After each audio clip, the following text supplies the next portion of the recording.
Welcome to Fort Worth Innovates, a show about innovation, research, entrepreneurship, and startups in Panther City. My name is Cameron Cushman, and I'm the host of this podcast that brings you the stories of the people that are putting our city on the map as a leader in innovation, with the help of the Fort Worth Tarrant County Innovation Partnership. My guest today is Andrew Coppin, the co-founder and CEO of Ranchbot Monitoring Solutions, an Internet of Things-enabled remote water, tank, and pump monitoring system for ranches. Their technology solution includes water level sensors, trough monitors, rain gauges, leak detection, and pump control, monitored with satellite connectivity and algorithms to deliver real-time alerts for its users.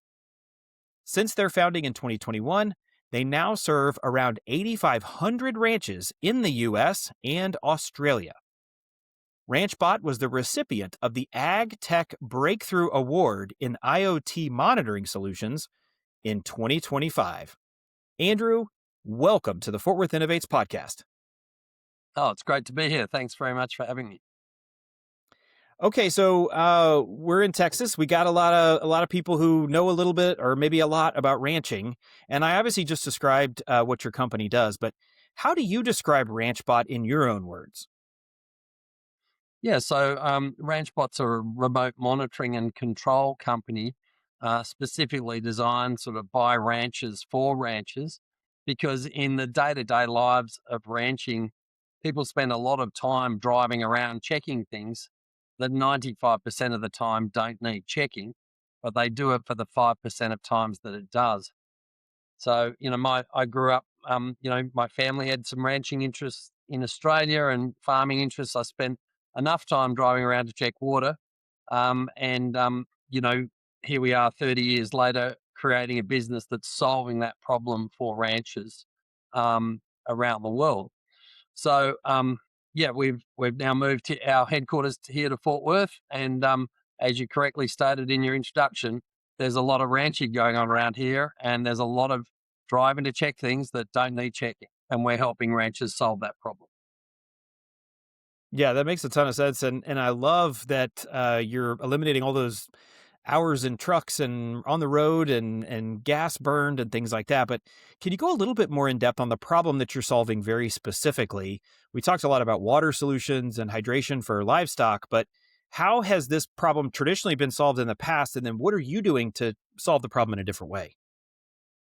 Yeah, so as I'm sitting here in my office in Fort Worth looking out, to West Texas, I mean, there's 500,000 people driving around on any given time of any given day across the United States, driving to check wells, tanks, pumps, water infrastructure on farms and ranches, because they have to know that there's water there. I mean, obviously, water is the number one input in agriculture. Nothing much is happening without it. And yet it's sort of one of those most poorly managed assets. So in our world, we connect sensors to all of that water infrastructure, whether it's down the well, on the pump, in the pipe, or in the water storage tank, or even in the drinker that the animals are drinking out of, whether that's cows, sheep, or wildlife. And we can send that data from that location direct to a satellite and back to the cell phone or the desktop of the rancher or their team, providing them with real-time alerts about if there's problems. And the sort of problems that are experienced, of course, are, the wells run out of water, or the pump isn't turned on or off, or the water pressure is too high or low, the flow is too high or low, the cows got in the trough and broke the float, and there's water flooding all over the ground. There's an insane number of things that happen. And I've never met a rancher with time on their hands. I've never met a rancher with a bottom on the to-do list. And so when you think they have to spend, 2 or 3 times a week driving to check things that don't need checking, if we remove that and give them back about 60 to 70% of their time, it's a huge financial saving. It's a huge time saving. And maybe most importantly, it's a huge relief to their peace of mind, because they spend a lot of time worrying about the things they cannot see and cannot control. So we've totally revolutionized how infrastructure is managed in remote areas. And because it's all direct to satellite, it can work anywhere on the planet. We don't need cellular coverage. We don't need power. We just need our devices on the ranch or in the pasture or on the farm, wherever it happens to be, and we can get that real time data to them. Fascinating. Well, a lot to dive into here. So, obviously, you just talked about your solution and how you do it because you're operating in some pretty remote places, right? There's a reason a ranch is where a ranch is. There's a reason there's cattle on a ranch is because it's in the middle of nowhere typically, and you're off the grid. So, can you tell us a little bit more about how you've solved that problem of connectivity with electricity, with a satellite grid? Tell us a little bit more about how your solution works to solve this problem in really remote places around the state and around the world.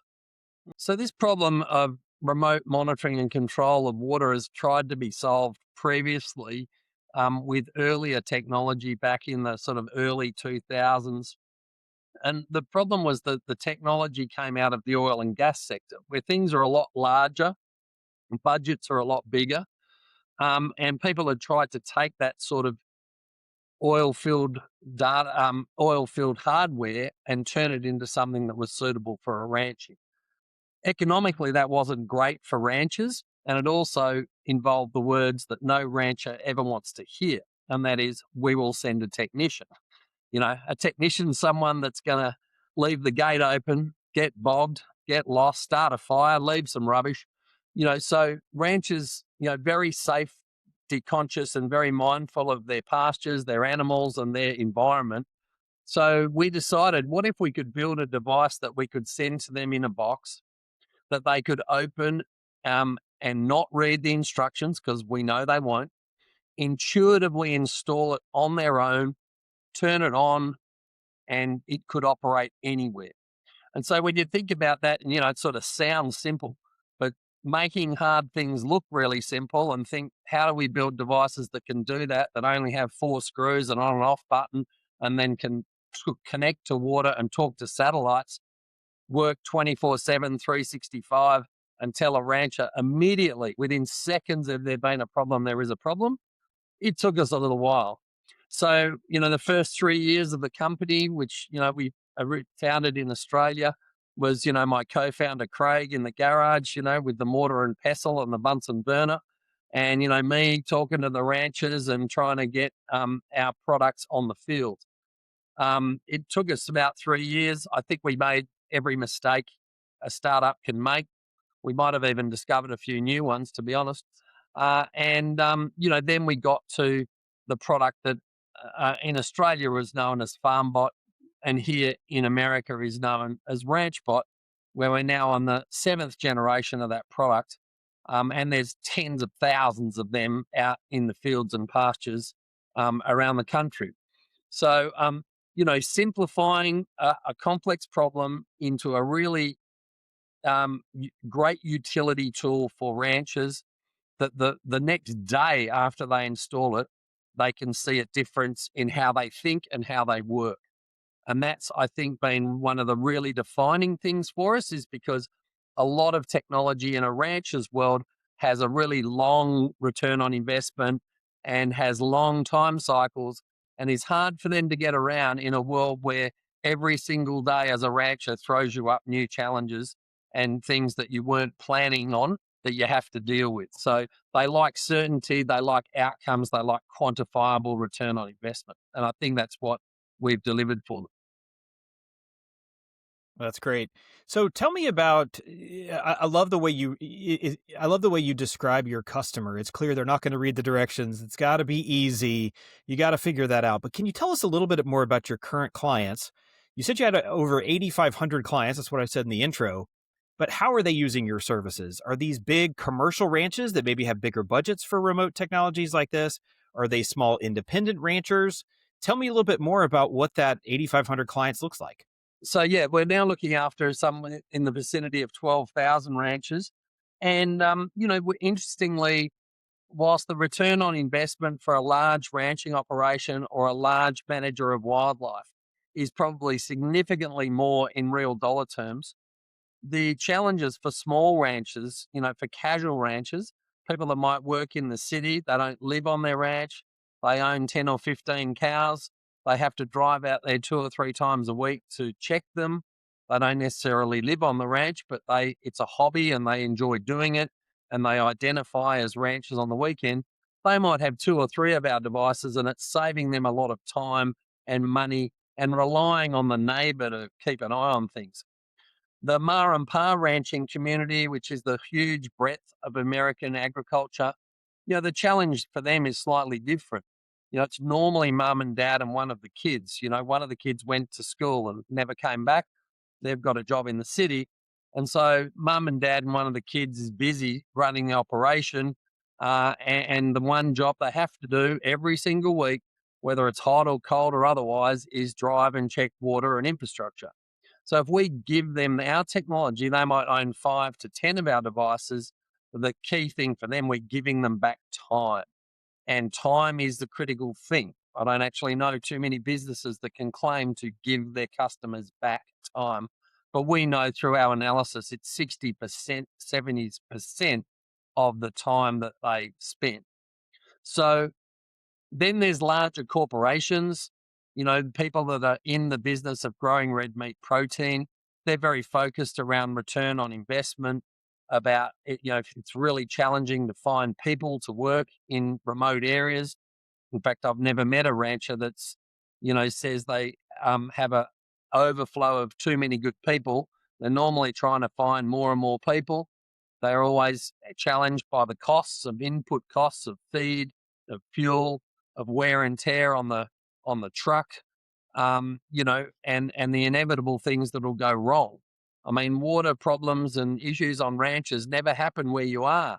They always happen where you were yesterday, or 11 o'clock on Friday night on your wife's birthday, or some other inconvenient time. I'm not sure when Murphy and agriculture got together, but they sort of joined forces to make sure ag is more complicated in an already complicated world.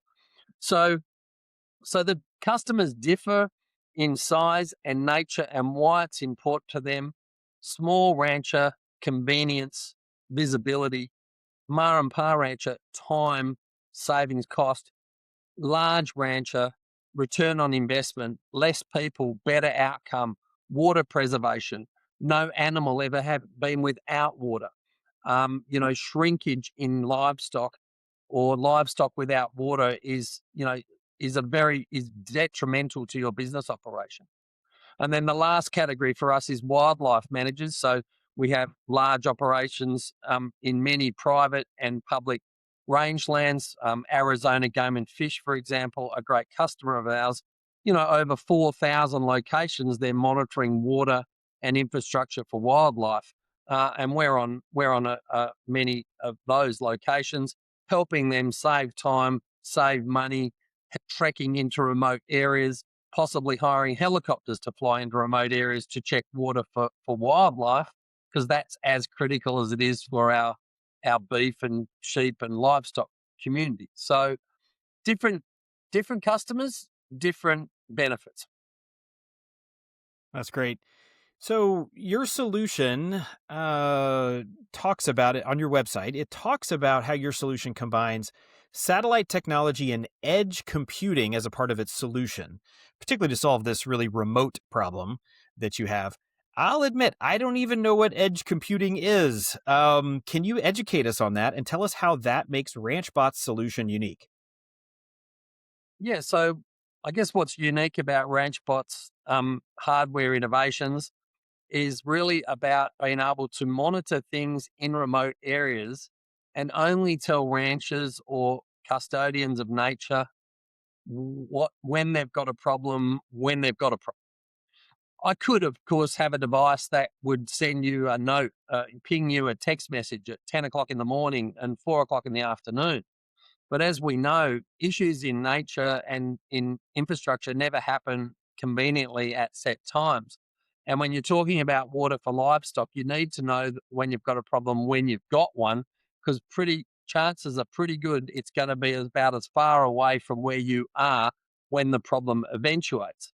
So how we differentiate our product is to have algorithms that are in the device that are operating on the edge, which is to say they're happening in the device on the location. In other words, it's watching all the time, whether it's watching a well, a pump, a tank, a pipe, a weather station, and it's telling the rancher when they've got a problem, and the rancher can customize their alerts: high temperature, low temperature, high wind, low wind, high flow, low flow.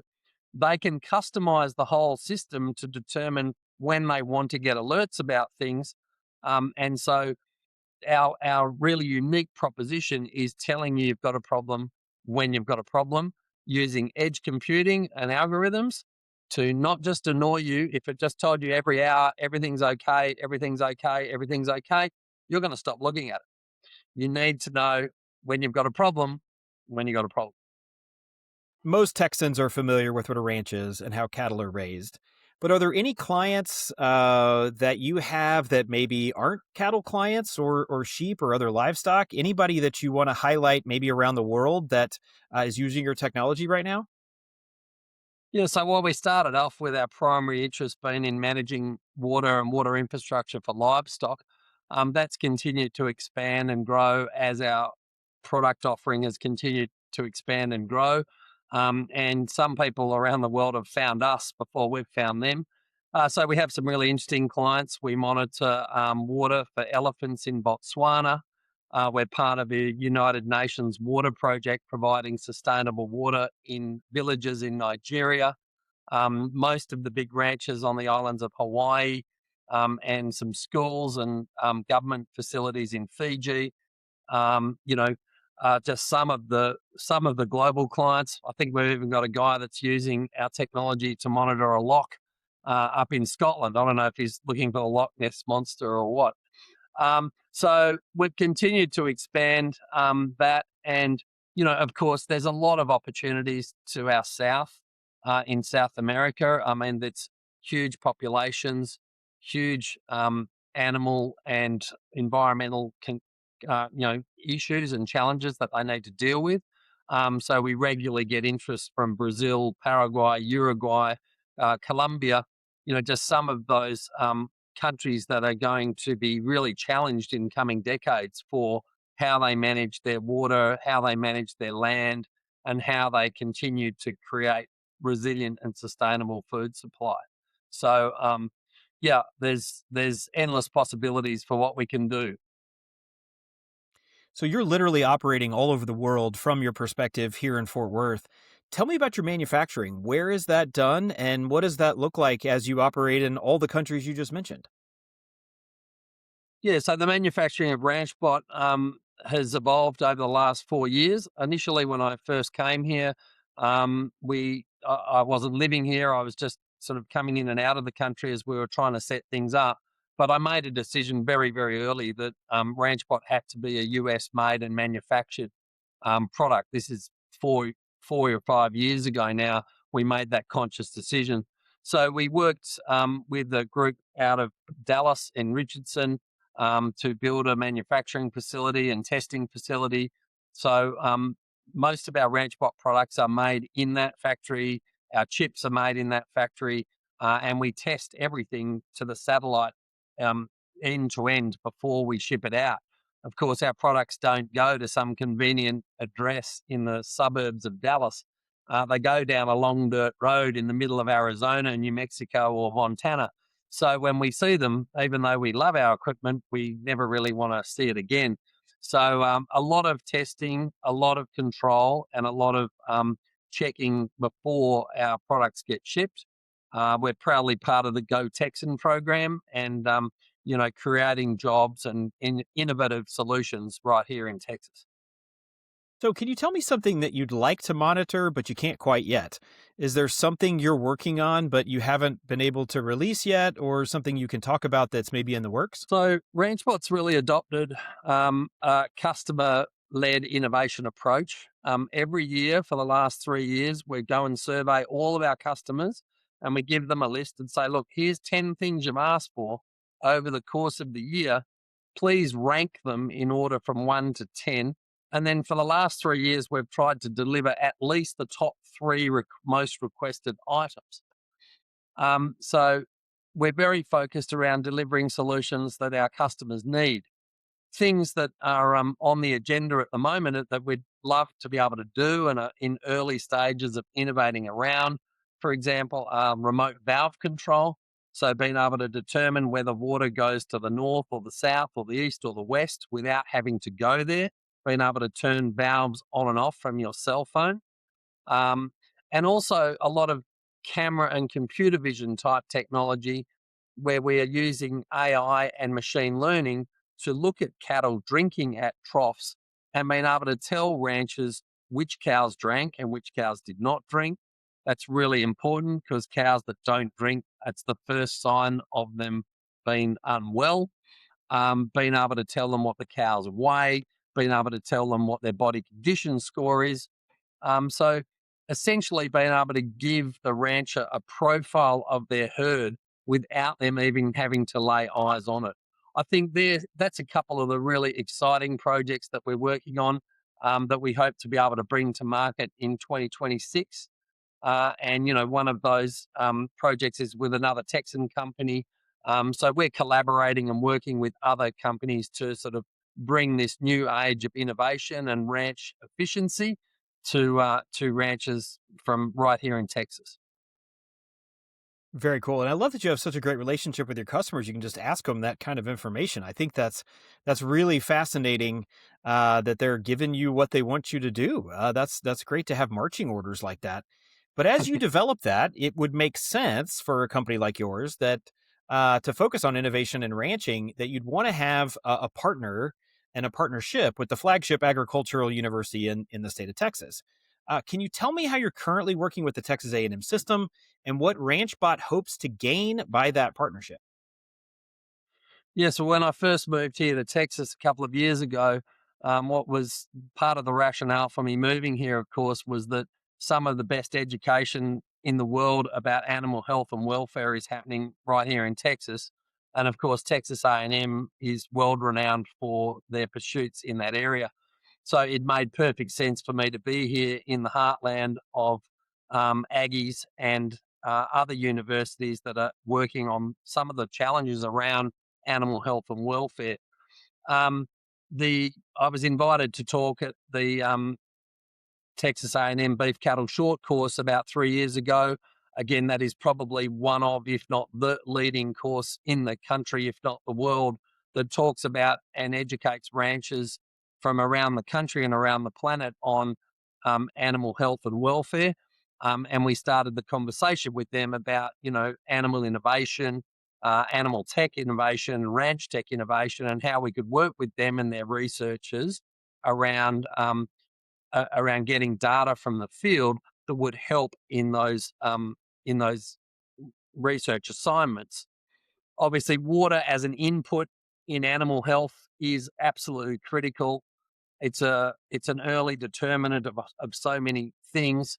A cow without water for a day or two might take a week or two to recover. A cow without water on a really hot day for 2 or 3 days, if they're lucky enough to still be alive, may never be the same cow. So there's a whole lot of work and research around heat stress on animals, about water deprivation, about its impact on fertility rates, its impact on weight gain, the weather, the climate, methane reduction programs, where we can micro inject minerals into the water to reduce methane emissions from cattle. So I see there's a whole world of research, and we now have Dr. Bain Wilson, a full-time member of our team based out of College Station, who is working with researchers at A&M and around the country on those sort of projects so that we as a technology provider can become a material partner and collaborator in these really important things. Because at the end of the day, remember, we're all faced with the challenge, how are we going to grow 50% more food on the planet by 2050 in a world where we only have the same amount of soil, the same amount of water, the same amount of resources as we have, and yet we've got a growing population and increasing demands on our food supply chain. Yeah, and I think you guys signed a memorandum of understanding with the Texas A&M system back in December. Is that correct? And tell me more about that. Yeah, that's true. We've continued to build out our relationships, and we're excited about the MOU that we signed with Texas A&M. Really, we're looking about advancing the technology in all areas of their research in animal health and welfare, in nature management, in wildlife management, and thinking about the role that remote monitoring and control can provide in preservation, in sustainability, and in conservation roles across landscapes in rangelands and wildlife habitats. So, yeah, I think that relationship's a great one. It's going to continue to grow over the coming years. We hope to help a lot of emerging researchers with their projects by investing in them and the research and giving them real time data around what's happening from the pasture, so they can make better informed decisions and better analysis of some of the challenges of how we are going to grow sustainable, resilient beef and food across the food supply chain. Staying on the A&M front for a second. So I know you're working with Century Tree Advisory as you build out Ranchbot. I know it's an initiative from Texas A&M Fort Worth, very specifically, that is working with local companies in the region. Can you tell me more about Century Tree Advisory and how they have helped you? Yeah, I mean, we've started working with Century Tree to consider the best ways that we could engage with the community in an advisory capacity, how we can be useful and where we can be useful, engaging with other collaborators, investors, and researchers through the A&M and Texas network that they're connected with. So we're excited about that relationship, and we think there's huge potential there. I'm really there are a number of decisions that drove me to Fort Worth here, but including that, I can fly anywhere in the world from here and fly anywhere in America from here. That great universities like A&M are here, but also because, there's just a huge volume of education happening here of people in ranching, in animal health and animal welfare. And so having that access to that network through Century Tree is critical for our growth. So we're connecting the dots well with them. I really believe that Fort Worth can really become a center of innovation in animal ag tech. And by connecting the dots and creating great collaborations, both with domestic institutions and investors, and bringing in other international players to help build an ecosystem around ranch tech and animal ad tech, is a great opportunity for Fort Worth. And I'm really excited about the prospects of that happening over the next 3 to 5 years. Well, you just stole my next question, but you are originally from Australia. You have relocated Ranchbot to Fort Worth. You told us a little bit about why you made that decision, but tell me a little bit about how that transition has been so far moving into Cowtown. Yes, well, I mean, my decision to move to Texas was not one lightly, but when I started looking around for the best place to build a manufacturing facility, the best place to grow a team that were passionate about helping US ranchers and managers of wildlife, the best place to collaborate with research and universities, and a place that I could call home, Fort Worth seemed like a natural place for me to be. We've established a new office here. We've got 25 employees here. That's 25 jobs that didn't exist a year ago. And I'm sure we're going to have 50 or 60 new jobs here in no time. So, Cowtown seemed like a very sensible place to be when I'm in the ranching sector. And again, there's so many great people here that are passionate about building and maintaining the ranching sector, and all of that amazing history about the evolution of the West, that stemmed out of this town. It's a great location, and as I said before, I really think there's a huge opportunity to Fort Worth to become a real innovation hub at a global level in animal ag tech and health. And I think that whole opportunity is going to be led by Texas A&M and its other collaborators in their innovation hub here in Fort Worth. Yeah, and you mentioned before we were recording too, just the vision that you've already seen about, of course, Fort Worth and of course Texas, but also about College Station as a ranching innovation hub. Tell me more about your impressions of how uh, that impression came to be, and what do you think the future is? Well, I mean, obviously, there's a very deep history of animal health, welfare, and education between Fort Worth and College Station. I've got people that live and work down in College Station as sure as I've got people that live and work here in Fort Worth. And obviously, it is really the center of that in the United States from everything I've seen. And I've done about 100,000 miles on the road, and I don't know how many miles in the air in the last 12 months. And so, whilst there's other great centers of research and innovation, I feel like this is the home of animal ag tech and ranch tech. That this is a massive growth area for us in the future. I mean, again, I work in a macroeconomic environment where we have to grow a lot more food on the planet with the available resources that we've got. And the number one resource that's most challenged is water. It's data centers, it's property developers, it's dairies, it's ranching, it's cities, it's expanding growth. All of those things need water. Now, I think we can agree none of those things are wrong. All of them are things that we want to achieve as a growing, profitable, prosperous society. The problem is the thing that will hold it back is water. If we don't have water, all of those things sort of cease to grow and cease to exist. So for us, it feels like a really natural place for a water technology and a ranch technology company to be, because the challenges of water in this state and in this country and across the world are only going one way. So we have to learn to be better custodians of this resource that nature's given us. I think the days of us considering that water is free because it comes from under the ground and from the sky, so we can just treat it with contempt, are sort of now well behind us.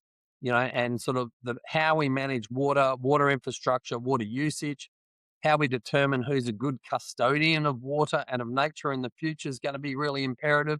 And I think good custodians of water and nature should be rewarded for their efforts to help us create more sustainable and resilient supply chains. And I'm sure they're going to be rewarded with premium prices for their products and potentially secondary markets where they can sell excess water, carbon credits, high biodiversity credits, if they're proven to be good custodians of those assets.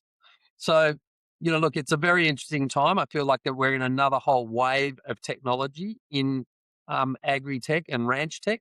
And the good thing for ranchers and managers of the land is this time around, it's affordable, it's real, it's scalable, and it's going to change their operations for the better. So it's a very exciting time for us to be here in Texas and to be working in ranch tech and water management. Well, it's a great segue into my next question because I want you to look into the future a little bit. You've kind of given us a broad scope of what you think the problems are going to be in the future and the industry is going to look like. But tell me what Ranchbot's going to look like in the next 5 to 10 years with either new staff, new technology, more ranches under management. What does 5 to 10 years look like for a Ranchbot? Yeah, so the future for Ranchbot, here in the United States looks amazing. I mean, at the moment, we would be on less than 1% of the ranches in the country. So we're barely started in the scheme of the people that will be able to help and assist. But the ecosystem around us is really growing at a strong rate. And we're starting to do great collaborations with other companies. I mean, last year we did an innovation with CattleMax, which again is a College Station born and bred Aggie-led company that looks after 10,000 ranches. We're working with other companies out of Austin like Frontiers Markets who are doing AI innovation in livestock. So as the more we work and collaborate with these other companies, the more we can sort of provide the solutions that our ranchers and customers want. which is really seamless integration between technology platforms. I mean, no rancher wants 7 apps to run the show. They want a few apps that can talk really well together. So I think the future of it is going to be that we will be on, tens of thousands of ranches, if not hundreds of thousands of ranches in the future. That remote control and monitoring will become just standard procedure, what you do, not really an option if you want to remain competitive in the market. I think for ranchers, that's going to provide them with a lot more freedom, a lot more productivity gains. They'll be able to work on the things that are important in their ranches, whether that's working on a better price, negotiating inputs, more time for roping, more time for hunting, or more time for the family and the church. Whatever they wish to do with that additional time they're going to get back by deploying good technology is going to put them in good stead. So I can see a world where algorithms and technology can really help ranchers make better informed decisions. I mean, every other sector on the planet is using data to make better informed decisions. Ranching might be late to the party, but won't be any different. I mean, if I can look at rainfall, soil moisture, soil temperature, radiation, and tell a rancher this pasture is going to last you for 5 days, 4 hours, and 15 minutes based on all known inputs. That's a very good thing to know if it's updating me every day about how long I can leave my cows here. Then I can tell you how the cows weigh, which cows are healthy, which cows are not, which cows I should go and get out of the pasture because they may be ill. There's this convergence of different technologies coming together, companies that really want to work together to create the outcomes that ranchers want, whether that's about animal health, virtual fencing, remote control, carbon sequestration. It's just a very, very exciting time. I think we'll achieve more in the next 5 years than we've achieved in the last decade. It's certainly going to be needed in a world where we have to produce substantially more food with the available resources that we've got.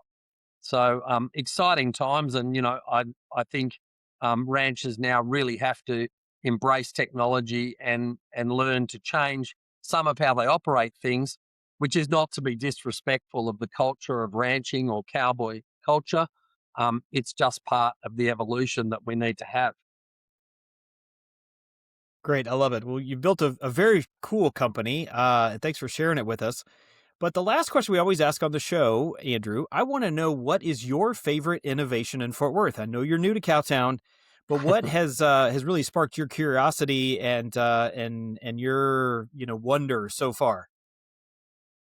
Well, Cameron, I'm glad you asked me the question, but of course, I'm a beef cattle man. And here I am in Cowtown.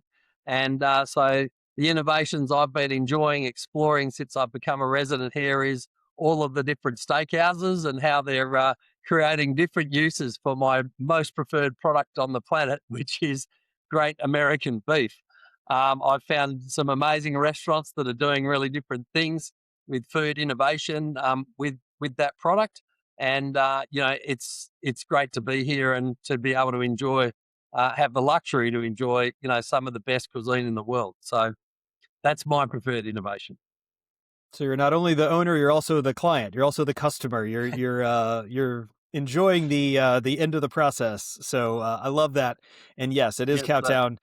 In more ways than one, we are very good at producing some yummy beef dishes across the board. So anyway, well, that's great. Andrew, thank you so much for joining me today on Fort Worth Innovates.